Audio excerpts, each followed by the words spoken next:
Conexión Abierta, ganadora del Martín Fierro Digital 2017 y 2019 como mejor radio nativa digital. Conexión Abierta, nuestra forma de hacer radio.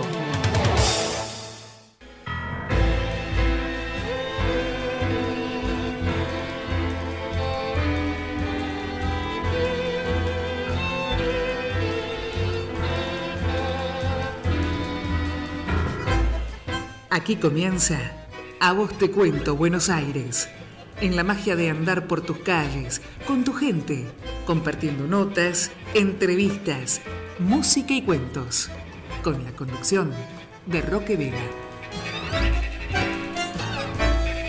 Aquí estoy, siguiendo las huellas de aquellos que se fueron. Estoy caminando por la senda que dejaron aquellos que se fueron. Sigo el rastro de sus pisadas. Aquellos que se fueron me hablan desde lejos. Ellos desde el infinito me han hablado. Las huellas de aquellos que se fueron están aquí. Y así comenzamos el programa de hoy de A Vos Te Cuento Buenos Aires, y con una invitada muy especial que ya la voy a presentar, y como siempre, el compañero de ruta, el profesor Andrés Bestarmayo, y nuestra querida Tere Mármol en el control técnico, porque sin ella no hacemos absolutamente nada. Y ahora sí, les voy a presentar a nuestra invitada, más que especial por el tema, por un tema para mí carísimo, por los ciclos que he hecho. Y ella cuenta que...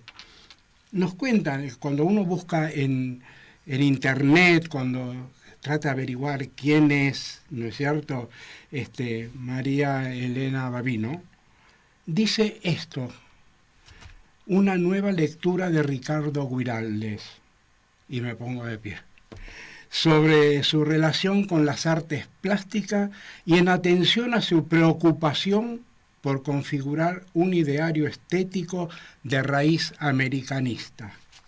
La licenciada María Elena Bavino, a partir de un profundo trabajo de investigación, análisis de archivos, mantiene en su obra como eje argumental el concepto de viaje como experiencia de distanciamiento y, a la vez, de encuentro profundo con sus orígenes argentinos. María Elena Bavino, bienvenida al programa. Muchas gracias, un placer estar con ustedes para compartir estos intereses comunes, y dicho como fue dicho, parece cosa muy seria, me sorprende a mí misma.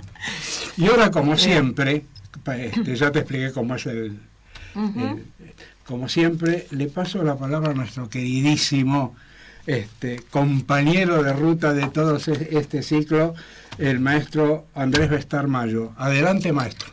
No, con María Elena, María Elena Bavino, surgió algo muy interesante. Y ahora, en este ciclo que armamos últimamente, esto de orígenes, me preguntaba, bueno, pero ¿cómo vamos a estar? ¿Qué sobre el tema, cómo yo puedo participar? Y fíjate vos que desde la preocupación que tenía ya un muchacho que estaba estudiando Bellas Artes, de los orígenes de la plástica, muchas veces en las academias nos encontrábamos perdidos, porque hablábamos de técnica, hablábamos de instrumentación, y siempre nos teníamos que regir por una historia del arte o una historiografía europea. Creo que fue nuestra generación, en cierta medida, que empezó a replantearse cuál era esto de los orígenes. Así que el tema del origen es tan amplio y tan abierto desde el punto de vista de los originarios, como nos enseñaron a decirles ahora, que nosotros habíamos implementado con Magrassi la Cátedra de Historia del Arte Indígena Argentino, allá en la Cárcova, y permanentemente vamos abriendo otras puertas desde la inmigración, desde las distintas áreas de la inmigración, cuál fue el origen de determinadas causas ante nuestra cultura tan diversa. Y nos encontramos con este trabajo extraordinario bueno, yo hacía hincapié sobre, la trajimos a Francisca Sadopol, que hizo un trabajo muy interesante sobre la revisión de la escuela, o en cierta medida del taller de Camarasa en Mallorca, y que le dio asilo a todos estos artistas plásticos argentinos.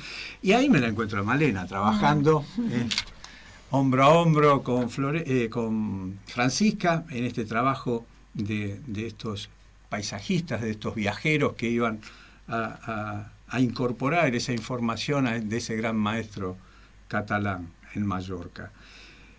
Y en relación a esto empiezo a ver que además de sus trabajos estaba el trabajo de Guiraldes con estas, no sé cómo llamarlas, y óperas, o cómo sería la referencia de estos trabajos que intentaban hacer a principios del siglo con una mirada originaria. Así que la tenemos a Malena con esta posibilidad de que ella nos dé esta mirada de alguien que nosotros lo hacíamos como el referente de la visión gaucha de este origen nativo argentino. Sí, la cumbre de la gauchesca es Guiraldes con sus dos segundos sombras, ¿no? Pero con esta aproximación al plano de lo originario del mito guaraní, y llevado a la obra, ¿no? A la obra del teatro, a la obra cantada y bailada. Así que, bueno, ¿de qué se trata? La introducción. Contanos toda esta investigación tan apasionante que hiciste. ¿Cómo fue llegado el caso? ¿Cómo fue que te enteraste? ¿Cómo entraste en el tema? Si lo hiciste por una cuestión temática específica o una necesidad personal.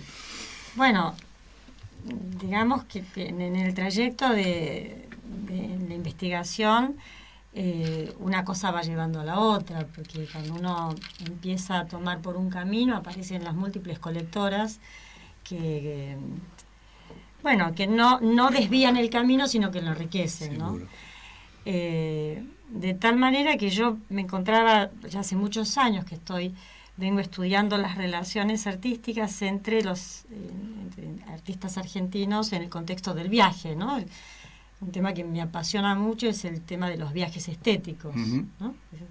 Y el formato viajero, por decirlo de alguna manera, es un formato muy típico del arte argentino y latinoamericano. O sea, el tema del viaje está en la cultura argentina desde la generación del 80, en el caso específico de las artes plásticas, desde la generación del 80 en adelante, claro, ¿no? Los artistas de la generación del 80 que viajaban para formarse en las academias de Italia o de Francia, y a continuación, a lo largo de los años, esos viajes se continuaron haciendo, y al día de la fecha, por supuesto, viajes de distinta índole, viajes por temas políticos, por temas sociales, por temas estéticos, en fin, múltiples motivos para el proceso viajero.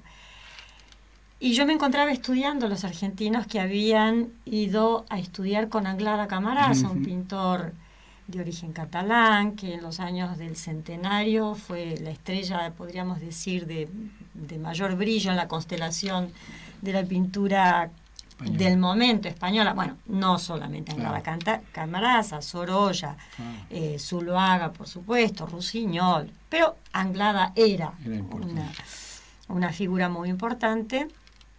En ese momento Anglada estaba instalado ya hacía tiempo en París, y los jóvenes argentinos que viajaban a París, muchos de ellos fueron al taller de Anglada Camarasa. Entonces yo me encontraba estudiando a los pintores que estaban estudiando con Anglada Camarasa, Tito Cittadini, Gregorio López Naguil y muchísimos otros tal vez menos conocidos, ¿no?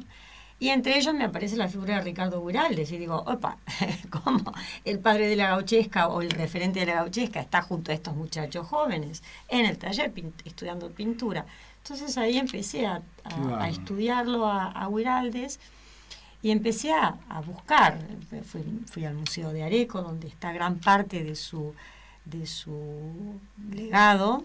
No es el único lugar, pero sin duda el Museo de Asuntos Gauchescos Ricardo Guiraldes de San Antonio de Areco es un lugar, digamos, de procesión, sí, ¿no? Y ahí me encontré con dibujos, con muchos dibujos de Ricardo Guiraldes, con muchos escritos de Ricardo Guiraldes sobre el arte, y me encontré con un cuerpo de obras, una serie de obras absolutamente extraordinarias y singulares, porque se trata de un conjunto de pinturas pensadas para la realización de un ballet con tema guaraní, con un mito guaraní, el mito del Kaaporá. Bueno, la pregunta inicial fue ¿por qué Ricardo con esto? Claro. O sea, ¿por qué Ricardo Guiraldes, que, digamos, estaba embarcado en su propia literatura y en paralelo también en el desarrollo del arte, que es una faceta muy poco o casi nada conocida de Ricardo Guiraldes, ¿por qué entra de repente con un ballet indígena guaraní? Ricardo, que la primera lengua que empieza a hablar es el francés, porque en 1901 está en París, en el barrio de Saint-Cloud, digamos, se cría ahí, ¿no? Entonces habla francés antes que español, podríamos pensar. Con lo cual, eso fue para mí, bueno, impactante, absolutamente impactante, y ahí me puse a estudiarlo de manera más rigurosa, y encontré que no era solamente Ricardo Guiraldes, sino que a la par de Ricardo estaba también un coleccionista que era estudiante de arte y estudiaba también en el taller de Anglada Camarasa en París, que era Alfredo González Garaño. Los González Garaño fueron 3 hermanos: Alfredo, Alejo, un gran iconólogo, especialista en iconografía del siglo XIX, y Celina, una gran coleccionista de arte. Los 3 fueron muy importantes para el arte argentino porque tuvieron colecciones muy importantes que supieron ser muy generosos, legaron sus colecciones, gran parte de sus colecciones y disculpame, a los museos argentinos. En ese sentido, Garaño era un magnate en cierta medida por las referencias económicas que tenía una gran mansión en Mallorca también, ¿o no? No, ese fue otra figura muy interesante, Roberto Ramoyé. Ahora sí. Roberto Ramoyé, que fue otro de los argentinos discípulos de Anglada Camarasa en París. Pero volviendo a por qué Kaaporá, tenemos que volver a París. Buen lugar para volver, ¿no es cierto? Entonces, y volver a ese 1910, en donde vamos a encontrar a Ricardo Guiraldes, a González Garaño, a Roberto Ramoyé, que lo hablaste recién, a Tito Chittadini, es decir, a los muchachos argentinos discípulos de Anglada, no solo argentinos, sino también muchos latinoamericanos.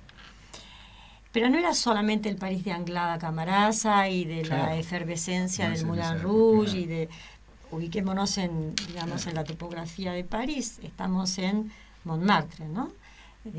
Picasso, en 1907, está haciendo Las señoritas de Aviñón, ahí en el Bateau Lavoir. O sea que París en ese momento era mucho, era todo. Y en ese todo estallan también los ballets rusos. Empiezan a llegar las presentaciones de los ballets rusos, ¿no? De la compañía de Diaghilev, con la música de Stravinsky y la coreografía de Nijinsky y los bailes de Nijinsky. En consecuencia, esas temporadas de los ballets rusos de París fueron vistas tanto por González Garaño como también por Ricardo Guiraldes. Y como buenos jóvenes, porque ese era porosos, el movimiento de vanguardia donde se estaba moviendo toda la estructura que en cierta medida pasaba por París, ¿no? Desde Rumania. Yo me hago la imagen de casi todos los artistas plásticos que fueron formadores de ellos, como André Lot también en toda esa época, ¿no? De todo lo que nosotros hablamos de la Escuela de París. La Escuela de París, la Gran Escuela de París. Esta es una cronología un poquito anterior, o sea, 1910, 11, 12, 13. Entonces lo interesante es estallido de los sentidos en algún punto, porque no era solamente baile, coreografía, escenarios decorados por los decoradores Leon Bax, digamos, y más tardíamente Cocteau y Picasso, ¿no? El famoso ballet Parade de Picasso. Pero era también música, Stravinsky, Debussy, o sea, era pintura, era música, era drama, digamos, representación.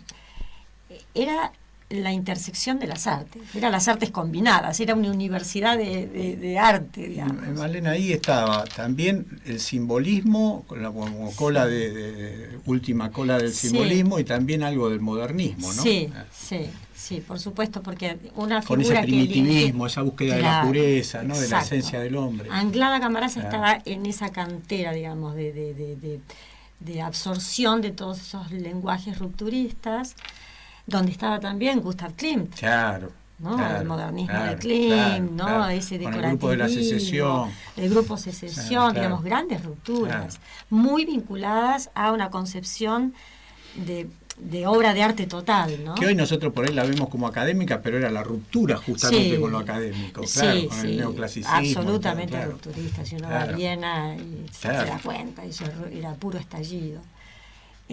Con lo cual, imaginémonos a estos jóvenes porosos, ¿no? Y ávidos de novedad y de aventura, en un contexto donde no les interesaba lo que se hacía en el centenario de Buenos Aires, digamos, la pintura académica, eso no les huían de la academia, y particularmente Ricardo Guiraldes huiría de su propio padre, que era el intendente de Buenos Aires, ¿no? En un sentido, digamos, figurado, lo digo, pero quiero decir, buscaban novedad, buscaban ruptura, buscaban aventura, y esos ballets calaron muy profundamente en Ricardo Guiraldes y en Alfredo González Garaño. Entonces, justamente en el periodo de la Primera Guerra Mundial, entre el 14 y el 19, se produce una suerte de interrupción de esos viajes de ida y vuelta, porque Europa estaba en guerra. Claro. Entonces, entre 1915 y 1917, ellos dos se dedican, dicen, ¿por qué no hacemos acá en la Argentina un ballet similar a los ballets rusos?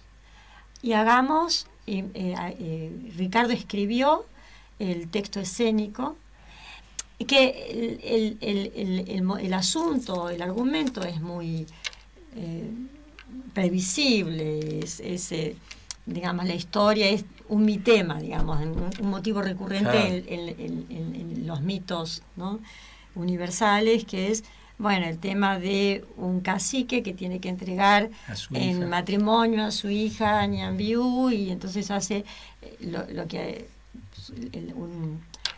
competencia de pretendientes, ¿no? Pone a los pretendientes a competir a ver quién es el más valeroso. Y ahí vos, en tu trabajo, haces notar que Ambrosetti los aconseja. Sí, qué bueno, qué buen lector. Qué atenta lectura, sí. Como antropólogo, claro, exacto. Ellos dicen, bueno, tenemos que estudiarlo. Claro.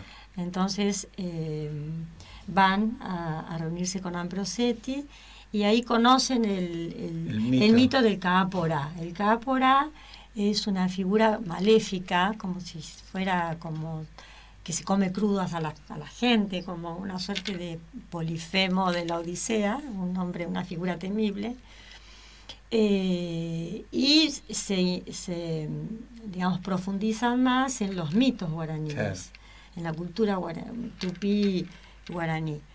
Y así es como se reparten las tareas. Ricardo escribe el texto escénico, que se conserva el manuscrito y una versión mecanografiada y otra versión mecanografiada con apuntes marginales.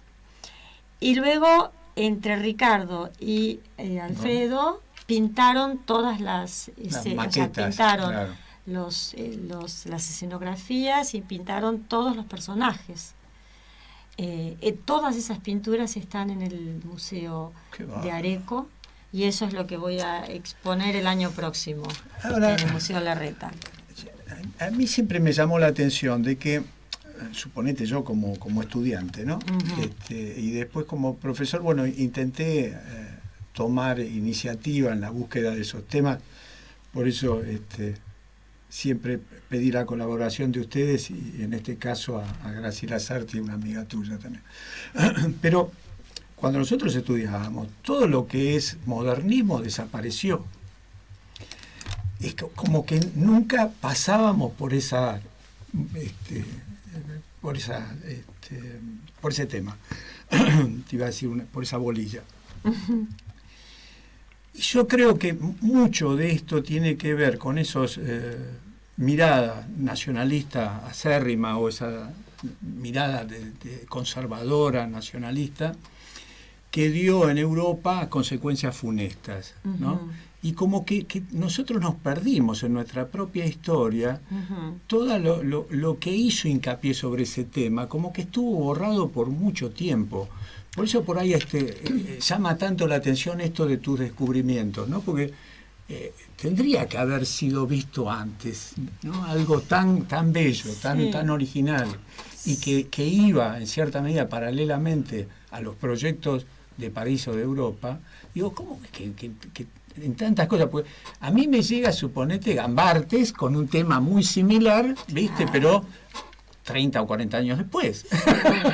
Sí, sobre la cultura guaranítica, ¿no? Que busca la referencia del payé, del mito. Sí, extraordinario. Pero teníamos este legado ahí que es fabuloso y además proyectado hacia otras áreas también. Bueno, en el caso específico, yo te diría que hay, te daría dos posibles explicaciones, dos reales explicaciones, claro, no posibles. Claro. Una, en el campo de lo académico, las carreras que nosotros hicimos fueron carreras absolutamente eurocéntricas. Entonces, la historia de la vanguardia o la historia de la modernidad se contaba desde Europa, digamos, Sul Solar, Petoruti, que hacían como el viaje, ¿no?, a los centros, claro, del arte, del cubismo, del postcubismo. A buscar el reconocimiento. A buscar la consagración, exacto. Y era el arte, digamos, que legitimaban aquí. Teníamos que ir a la casa de los abuelos a que nos dieran la leña. Claro, exacto. Esa fue la historia del arte que estudiamos nosotros. Absolutamente, reitero, eurocéntrica. Yo diría que después de los 80, digamos, quienes hicimos la carrera, la terminamos en los 80, empezamos a encontrar otras historias no contadas. No casualmente en época de democracia también. Porque además empezamos a poder acceder a archivos. Antes no se trabajaban los archivos. Entonces empezamos a trabajar mucho más en archivos y a sospechar muchas historias no contadas. Qué bueno. Pero en el caso particular de este ballet, que nunca se concretó, pero están todas las pinturas, y yo no voy a parar hasta que eso se exponga y se vea y todo el que quiera pueda verlo. Y además se habían conectado con este bailarín ruso, Nijinsky. Sí, claro. Eso es, a ver, termino. Estaba la consagración de la primavera que había hecho temblar al mundo de la música. Era el rompimiento de todo. Era absolutamente de todo, porque era lo atónico, era todo. La música de Stravinsky y la coreografía de Nijinsky. ¿Qué es lo que baila Stravinsky en escena? Digamos, es una bomba. Entonces mucha gente se fue famosa la presentación de esa obra en París. Ahora, los ballets rusos, la compañía de Diaghilev con Nijinsky vino 2 veces a Buenos Aires, una en el 13 y otra en el 17. Cuando viene en el 17, había testimonio oral, que yo lo tenía como testimonio oral, de que la posibilidad, la muy probable ocasión del encuentro entre Nijinsky y González Garaño, y que Nijinsky habría visto todas las pinturas de Caporá y habría dicho: yo voy a hacer la coreografía, lo voy a bailar, y le vamos a decir a Stravinsky que le ponga la música. Es fascinante esa posibilidad. O sea, quedó eso verbalmente. Se escuchó en el momento que Guiraldes lo siguió diciendo. No, Guiraldes ya se había muerto. Recordemos que Guiraldes muere en el 27. Y esto, digamos, cuando vino... es cierto lo que vos decís. Cuando viene en el 17, Guiraldes vivía. Claro. Pero Guiraldes ya estaba más embarcado en su camino, en su consagración literaria. ¿No? Aunque nunca dejó de pintar y dibujar, nunca. Y ponemos ahora ahí que hacía música también. Bueno, las notaciones, sí, era un gran músico, un gran guitarrista. Sí, sabía música. Y sí. bailarín. Y bailarín extraordinario, bailaba tango en París, vos sabrás. Es el que sepa el tango el bailarín. Claro. El famoso tango, bailate un tango, Ricardo. Sí, está Ricardo. dedicado a él. Claro. Está dedicado a él. Sí, bailaba maravillosamente. Qué bárbaro. Ahora, ese argumento que era digamos, yo quería tener el dato concreto de la posibilidad de que se hubieran reunido. Entonces, en la Academia Nacional de Bellas Artes está todo lo que González Garaño donó a la Academia, porque él fue miembro de la Academia, y revisando todos los archivos, todo el archivo, todo el legado González Garaño, encontré Qué bárbaro. 2 fotografías que me dieron la prueba, encontré la prueba. Ahora, Una mirá el fotografía. trabajo que hacen estas profesoras, estas licenciadas, de ir a las bibliotecas, Sí. buscar día Sí, por día. eso es así, es una pasión La cantidad maravillosa. de horas de trabajo Así, que hay sí, en ese son las más sentido, lindas. claro. Y descubrir una fotografía de esa Sí, que te da sí. lo que es de Cuando lo que uno buscaba. encuentra el dato, Magnífico. sí. Y entonces hay una fotografía de Nijinsky dedicada a González Garaño por Nijinsky, está Qué dedicada a mi amigo González Garaño, Nijinsky, Buenos Aires, 1917. Y una fotografía de Tamara Karsavina, la coequiper, digamos, de Nijinsky, firmada, dedicada a María Teresa, que es la mujer de la González, esposa, claro. retratada por Anglada Camarasa, en Buenos Aires, 1917. O sea que efectivamente estuvieron bárbaro. reunidos en Buenos Aires en Qué 1917. Entonces, ellos hacen todo ese ballet. Al poco tiempo Nijinsky es internado en una clínica, o sea, termina la temporada del 17 y queda internado en Suiza y nunca más se vuelve a bailar. Y Stravinsky, bueno, perdió la conexión con Nijinsky, en fin, se diluyó Claro, lo que podría haber sido ver en el Teatro Colón un ballet hecho entre Ricardo Guiraldes y González Garaño con toda la escenografía, los decorados pintados por González Garaño, por supuesto con posibles intervenciones de Nijinsky, bailado por Nijinsky. Yo me hubiera muerto de placer de ver eso. La buena noticia Ya es la que todo idea eso es una está. obra de La arte. idea es Ya la idea es magnífica. una obra de arte. Esto que comenta ella. Pero ya además hay muchos testimonios, hay muchos escritos de Ricardo Guiraldes sobre ese ballet, sobre ese bárbaro. proyecto. ¿Y la idea era que lo escribiese también Stravinsky o no? La música, La bueno, música la idea era... esa idea de que Stravinsky hiciera la música fue la idea que eso no está No está registrado para nada. Digamos, esa habría sido una idea que habría salido de ese encuentro entre Nijinsky y González Garaño. Claro. Porque todo Ahora, eso se expuso en Buenos Aires en el Salón de Qué Acuarelista. conexiones y qué magia en esa época de estos locos lindos Pero que eran hermosos. permitime, Sí. era la famosa época de la espiritualidad en el arte. Acordar de todos Exacto. los escritos de música, Bueno, claro. donde se fijaban más en la espiritualidad. Claro. Sí. Que fue una época estupenda y él Sí. estaba acá en plena generación del centenario. Había cosas que como que se trastocaban con él mismo, ¿no es cierto? Pero hablando del espiritualismo, que vos bien... Y que viene del introducís, simbolismo, claro. Claro, él es el Señor, permítame decir, un segundo, él es el Señor, para mí, Guiraldes. transita, Ricardo Guiraldes transita continuamente entre la metáfora y el simbolismo, continuamente, tanto es así que para él el infinito es tan finito que es un comienzo, siempre. Siempre, sí. Siempre, el infinito es tan finito que Sí. es un comienzo. Sí. Y si me permitís, Por supuesto. quiero leer un poema de él, mira, la época que vos estás hablando, que fue año 1914. Mira. Él le escribe al caballo. O sea,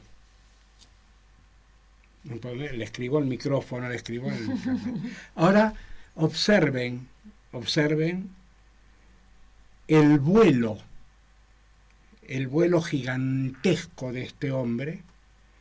O sea, el alma infinita, lo que sí es infinita es el alma de él. Y no me voy a cansar de decirlo. de cómo describe el caballo. Dice, es un flete criollo, violento y amontonado. Vive para el llano. Sus vasos son ebrios de verde y de tarde. En crepúsculo orificado se enamoró de sus ojos. Comió pampa en gramilla y trébol, y su hocico resopla vastos golpes en sed de horizonte. La línea, la eterna línea allá en que se acuesta el cielo. Es maravilloso. La búsqueda hacia dónde va Sí, es sí. impresionante. Sí, sí. O sea, Ricardo Guiraldes es impresionante donde no mire. Sí, O sea, baja un poco con Dos Segundos Sombra y se mete mucho más profundo. Es menos lírico, pero más espiritual. absolutamente, sí. Menos lírico que esto. Es que en esto también incide, pienso yo, ¿no? Mucho el viaje que él hace junto con Adam Dill a la India, al Oriente, Claro. ¿no? Pero él tiene un viaje a la India muy revelador, y luego él tenía problemas, tenía una salud respiratoria vulnerable, a pesar de que tenía un físico extraordinario. Sí, era muy buen de mozo, verlo, sí, nadie de verlo podría imaginar Claro. que podría tener Semejante esa enfermedad, ¿no? vulnerable, ser tan vulnerable. De hecho murió muy joven, ¿no? En el 40 años, en el 27, pero él escribe desde el 23 al 24, durante prácticamente el transcurso de un año, todos los días un diario que él llama Cuaderno de Disciplinas Espirituales.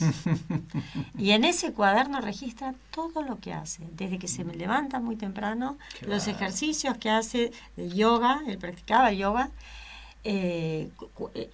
relata si hace la pintura de algún caballo, lo comenta, o de algún árbol, o sea, en la Porteña.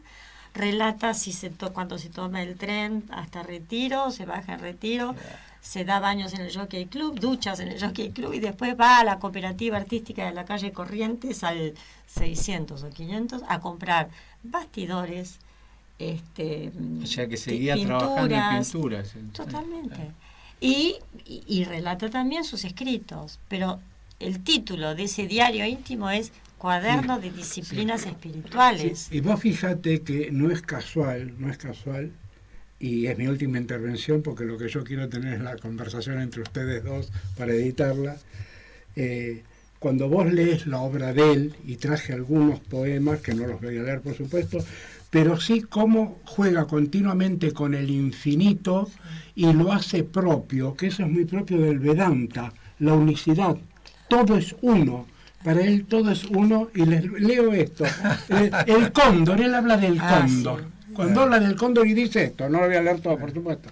Dice, el viento chirría en sus reacias plumas y súbitamente, cerrando las alas, desciende en perpendicular hacia la cima, como un pedazo de infinito que cayera sobre la tierra, cerrando las alas, metiéndose adentro, va hacia la punta, va hacia el infinito. Es impresionante. Sigan ustedes, porque él viaja a Salta es y se impresionante. encuentra con Dávalos. Y hay en el archivo de Areco también, a propósito de lo que acabas de leer, hay cartas que él envía desde Salta a su familia, donde le describe lo que para él es la cordillera y la naturaleza de Salta. O sea que la concepción que Ricardo tiene de la naturaleza, perdonen la confianza con la que me dirijo a Ricardo Guiraldes, pero es que ya lo tengo vivida. Claro. La potencia que tiene, la potencia Descriptiva, ¿no? más que descriptiva, la ontología de poética que para Ricardo tiene la naturaleza, se expresa en toda su literatura, se expresa en su pintura, se expresa en la concepción que él tiene del mundo, ¿no? Y la naturaleza es la pampa, la naturaleza es el mar, la naturaleza es la montaña, ¿no? Entonces hay una concepción panteísta de la naturaleza, ¿no? Y eso yo creo que está muy presente en toda su vida, en toda su cosmovisión. En la previa del programa dijiste una frase que me va a quedar para siempre, cuando hiciste ese gesto que estaba algo del crucificado de Pampa. Cuando vuelve el Raucho, claro, el Raucho es su primera novela juvenil, es el relato, Raucho es él, el Ricardito. Son memorias juveniles donde él cuenta cuando llega a París, bueno, cuenta su infancia cuando llega a París.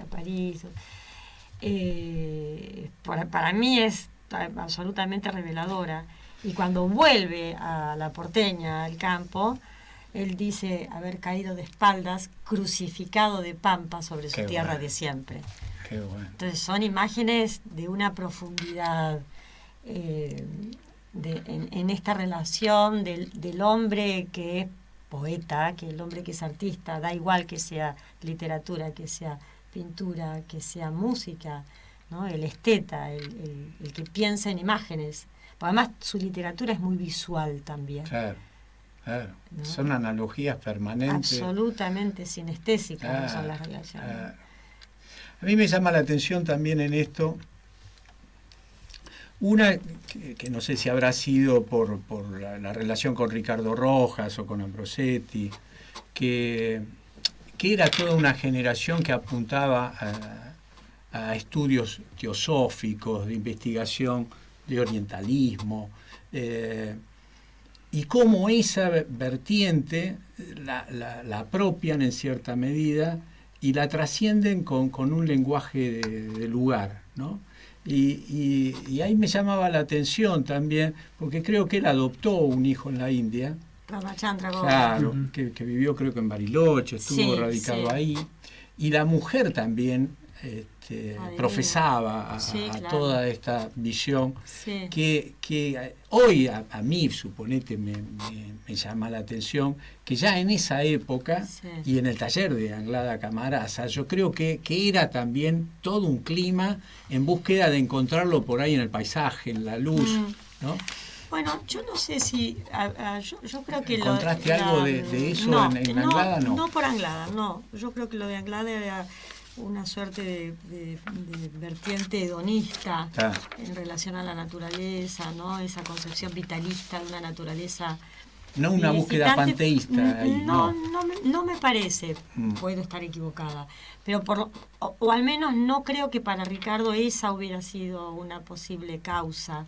Sí, el viaje a Oriente, evidentemente, porque él es el quien le pide a Adelina que adopte un hijo en la India, y Adelina viaja en el 38 o 39, se queda en la India porque estalla la guerra, y adopta a Ramachandra Gowda, y se vuelve con Ramachandra, que era adolescente. Y por supuesto que eso produce también un conflicto en la familia, claro, ¿no? entre los hermanos. Entonces Ramachandra se va a vivir a Epuyén, al sur. Y ahí continúa también publicando notas de Ricardo en una vertiente muy en esta dimensión espiritualista. Claro. Ahora, el tema de la, digamos, de por qué a Ricardo le interesa, por qué le interesó a Ricardo y a González Garaño entrar en este ballet, yo creo que fue la fascinación por los ballets rusos y las posibilidades que eso le daban de plantar, digamos, en Latinoamérica una obra de carácter, digamos, local, de carácter, identitario, pero que estuviera atravesada por los lenguajes de la modernidad. Porque además hay otra cuestión que para mí es muy reveladora, y es la siguiente. En esa cronología que va del 15 al 17, que es el momento donde se fue desarrollando Cápora, hay otra situación que los encuentra juntos a Ricardo, porque además eran muy amigos los cuatro: Ricardo Guiraldes, Adelina del Carril, Alfredo González Garaño, María Teresa Yerza de González Garaño, porque los cuatro viajaban a Mallorca también. Hay muchísimas fotografías en el archivo Guiraldes, en el archivo González Garaño, en el archivo Anglada. Son las mismas, se las copiaban. Todos ellos con Anglada, en Pollenza, en el puerto o en el pueblo. Entonces eran los 4 muy amigos, y justamente en 1917, fines del 16, diciembre del 16 hasta marzo más o menos del 17 creo que es el viaje, en un momento donde no se puede ir a Europa por la guerra, ellos deciden los 4 viajar a Jamaica, que obviamente no estaba en el horizonte viajero de ningún artista. Turista. Exactamente. Entonces, ¿qué hacen? Los 4 se van a la estación Retiro, se toman el tren hasta Mendoza, bajan en Mendoza, se toman el Transandino, llegan a Valparaíso y bordeando las costas del Pacífico van subiendo hasta Panamá, y de Panamá se cruzan a Jamaica. Todo ese viaje dura bastante tiempo, y en todo ese viaje ellos, los 4, porque ahí participan también Adelina y María Teresa, los 4 hacen una libreta de viaje que se llama Viaje a Jamaica. Esa libreta está, también es una pieza de archivo que está en el Museo de Areco, y van dibujando y escribiendo, es como un álbum de viaje. Claro. Y es absolutamente extraordinario porque no solamente hay dibujos, son dibujos, no son obras de arte, ni mucho menos, no tiene la pretensión, digamos, estética de Caporá, sin duda. Pero lo que es interesante es que ellos no van a Europa, van al corazón de Latinoamérica, van al Caribe, buscan la cultura taína, entienden y observan y hacen anotaciones en ese álbum, y de ese viaje sale una novela que Ricardo publica en el 23, si no me equivoco, que se llama Xaimaca, que es el nombre taíno de Jamaica. Y Xaimaca es una novela extraordinaria, otra de las novelas muy celebradas de Ricardo Buiraldes, donde lo que se cuenta es una historia de amor entre 2 personas que se encuentran en el tren y que hacen ese viaje que hicieron ellos 4. Pero la historia de amor tiene como telón de fondo toda la observación que va haciendo Ricardo sobre la cultura, sobre los tipos y costumbres, sobre el idioma, sobre el imperialismo inglés en Jamaica. Ahora, ¿no? me la dejas ahí justa como para yo preguntarte si esto no es también esa búsqueda de origen. Sí, claro, ¿no? Se internan en las entrañas de América. Claro, por eso digo. Claro, ¿no? Es una como apuesta. Buscando el eslabón perdido, me venía la imagen de un Gauguin que está tratando de buscar esa cultura originaria, ¿no? Del Pacífico, porque ellos ya para esa época tenían como que el Oriente era América. Porque visto desde Oriente, la costa de Chile es el Oriente. Claro, sí. Entonces, pregunto, ¿no? Pues yo sin saberlo, digo, por ahí ellos teniendo esta visión buscan eso también, ¿no? De qué relación había entre ese Oriente que conocieron y la América profunda nuestra, ¿no? Sí, yo soy siempre muy rigurosa como investigadora. Yo como artista vuelo. A mí me vuela también, ¿no? A mí, yo trabajo la intuición y la dejo ir, ¿viste? Cuando no estoy escribiendo, vuelo. Ahora, cuando tengo que escribir, me tengo que atener a la rigurosidad. Qué bueno, ¿no? Ya. Entonces, pero sí que vuelo muchísimo con todos. Pero puede haber algo de eso, ¿no? Yo creo que lo que es muy concreto, hay otra cuestión que sí que es muy importante señalar, que en 1924 aparece en Buenos Aires el periódico Martín Fierro, y la generación Martín Fierrista, Oliverio Girondo, Córdoba Iturburu, y entre los artistas, por supuesto Borges, y aparece también la revista Proa. Victoria Ocampo un poquito después, aparece la revista Proa. No, Victoria Ocampo sí eran amigos del arte, por supuesto.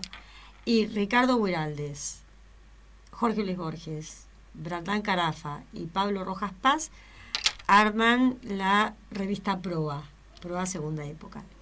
Y ahí, por las páginas de esas publicaciones, hay muchos debates sobre lo latinoamericano, muchísimos debates sobre Latinoamérica, muchísimo. Entonces hay artistas mexicanos, sobre los cuales Ricardo Guraldes escribe críticas de arte. Está Figari, Pedro Figari, a quien Manuel Guraldes compra todas las obras que hay de Figari que hay ahora en el museo, en el Museo de Areco. O sea que lo local está en el centro de la vanguardia. Que Figari hace todo un proyecto desde el punto de vista, ¿no? Y además pedagógico, arma las escuelas de arte. Exacto, claro. Y siendo abogado. Por ese lado sí que es, digamos, todos los, digamos, las estrellas se alinean en un todo que les da sentido. Y ahí lo interesante para mucha de nuestra ignorancia propia es que no ves el juego de clases. ¿no? Por más que sean Martín Fierro y Boedo, hay una problemática, por ahí unos desde un campo más de la visión obrera, pero hay una necesidad de arraigo y una necesidad de identificación con el lugar, ¿no? Yo me permito recordar que cuando Roberto Art era un joven escritor, toda la generación martinfierrista tiene en Ricardo Guraldes un modelo. Claro. Lo reverencian, lo admiran. Y el que le puso el título al juguete rabioso, le sugirió el título, fue Ricardo Guraldes. Es decir, lo que pasa es que la historiografía literaria argentina lo maltrató mucho a Ricardo Guraldes por ser rico. Sí, permití, esa era una de las cosas. Vos sabés, Andrés, que cuando Ricardo Stuni comienza con Borges y el tango, dice ningún escritor argentino, ninguno ha escrito tanto de la profundidad de Buenos Aires como Borges. Sí, claro. O sea, que estaba esa cosa entre Boedo y Florida, pero en el fondo los dos buscaban las raíces. Claro, lo vimos en la teoría con Mitra. Claro. Sí. Y hasta Quinquela le dice que era francesado, o sea, que no lo veían como un referente y después lo terminan felicitando por el trabajo dice, que lo había critican hecho, tanto a Borges, claro. Dice, y nadie escribió tanto sobre el suburbio, tanto sobre la clase baja, tanto sobre las orillas y la tierra como Borges. Sí, claro. Bueno, y en Guraldes estaba esto, por eso te decía de esa que lo titulaban como afrancesado, ¿no? Y cuando dio tanto por el lugar, ¿no? Absolutamente. Por nuestra cultura. Absolutamente. Yo creo que gran parte del digamos, de la identidad argentina atraviesa Guraldes sin duda, no se lo puede eludir, es fundamental.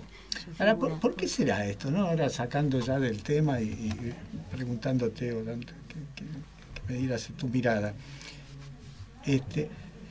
¿por qué tendremos en nuestra propia cultura estos juegos permanentemente de posturas tan confrontativas y que armamos grietas en todos lados, ¿no? Porque uno cuando analiza la historia y la vida de Victorio Ocampo, dejó toda su fortuna para la cultura y para la gente, para todos nos dejó, no es que trabajó para una clase, trabajó para toda la Argentina. Guraldes más, desde el campo, con esa referencia de reconocimiento de la humanidad, ¿no? Del gaucho y la trascendencia. Digo, ¿cómo es que no podemos asimilar eso como una referencia no natural, ¿no?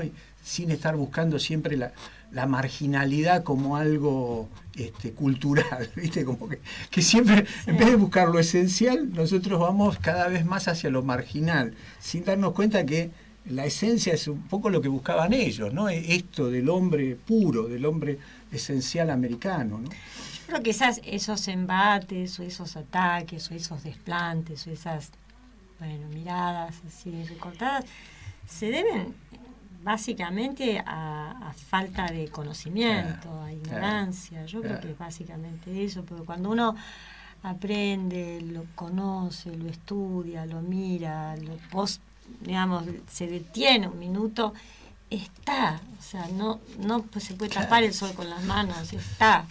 Entonces yo creo que en gran parte es porque no se conoce. Y ahí sí que no hay relato. No, son hechos. O sea, uno puede tener mayor empatía. Por más que estemos o mayor hablando de uno de los grandes sensibilidad. escritores, son hechos. Sí, después está la sensibilidad individual y lo que cada uno elija. Claro, puede percibir o no. Claro, ponga en su altar, digamos, en su. Claro. Pero los hechos están. Y bueno, sí, también creo que hay corrientes historiográficas Claro. que también se alinean con posicionamientos, ¿no? Pero en gran medida es porque hay que seguir trabajando mucho en archivos, hay que seguir investigando. No, y además por la riqueza de diversidad. Ah, sí, claro, sí. Estuvimos charlando tres sábados con Carlos Semino, que tiene una óptica de coleccionista y de enamorado de su colección y de su país o de su república, La Boca. La Boca. Y viste, bueno, y hay todo un mundo ahí que casi, si no es por una visión personal, y que yo casi no hay la cantidad de bibliografía que se podría hacer, y hoy lo tenemos abandonado en ese lugar, Sí. sin tener referencias concretas. Sí que los artistas de La Boca, Sí. digamos, se estudian en la universidad. Sí que se estudian y están en los museos, en cualquier museo de arte argentino. Pero hay pocas. Hay pocas, sí. Pero bueno, un solo Victorica, Daneri, La Pero Cámara. sería bueno tener por lo menos 10 Sí, juntos, sí. como para que vieras 10 obras y ver Ahí cuál también es el hay proceso, que ver ¿no? desde la óptica de lo que es la gestión de los museos, las políticas de gestión y las posibilidades que hay, ¿no? Porque sí que es cierto que hay que rotar las colecciones, hay que, bueno. Pero la obra está, yo diría, es un problema de espacio. No. Y es un gran problema. Claro, pero la obra está, no es que Sí. tenemos que hacerla la obra. No, la obra está. Mirá esto que Sí. vos desarrollaste, investigaste tan apasionadamente. Sí. Eso es una sala. Pero cuando se ¿Entendés? investiga y se estudia, van apareciendo. Hay un chico que está haciendo su maestría sobre el ballet Caporá, Ignacio González, que está haciendo trabajos extraordinarios a partir de estos primeros trabajos que yo hice, ¿no? Entonces, sí, cuando empieza a circular, se extiende, Qué bueno. se expande. Yo soy optimista. Bueno, me parece fantástico. Yo creo que la vamos a invitar para hacer un viral y verlo sobre sus obras, poder analizar las obras de él, Sí, o sea, los personajes de él. Sí. Es tan impresionante, porque siempre se remite a través del secundario a Don Segundo Sombra, pero para Don Segundo Sombra hay toda una escalera primero que Claro nos va a que llevar sí. a Don Segundo Sombra, ¿no? Sí, Así que bueno, sí. mira, me están haciendo señales del control técnico, estamos cerrando, te agradezco infinitamente esta presencia tuya aquí, Para mí un gusto. como digo siempre, cada vez que el maestro Andrés Bestarmayo trae a alguien es para engalanar el estudio. Gracias a vos también. No, gracias a Malena por toda la investigación que han hecho. Es extraordinario esto que hacen investigadores y muchas veces solos, porque ella dice que tiene respaldo, pero muchas veces solos, y por iniciativas personales se descubren estas cosas que ya estaban, pero que nuestra cultura tiene esas cosas, y gracias a estas bellas personas que atienden estos lugares y se ponen a investigar, nosotros descubrimos y aprendemos con ellos. Así que Bueno, mil gracias. También Mil digo gracias. que si no fuera con la difusión o sea, que esto que ustedes están haciendo, de invitarnos, de darnos la oportunidad de compartir y el alcance que esto tiene, es también es como una correspondencia. Es una retroalimentación. Claro, Y así me extraordinaria. estoy despidiendo hasta el sábado que Gracias, viene, porque Pablo. estás viendo desde el control las señas que nos están haciendo. Sí. Hasta el sábado que viene.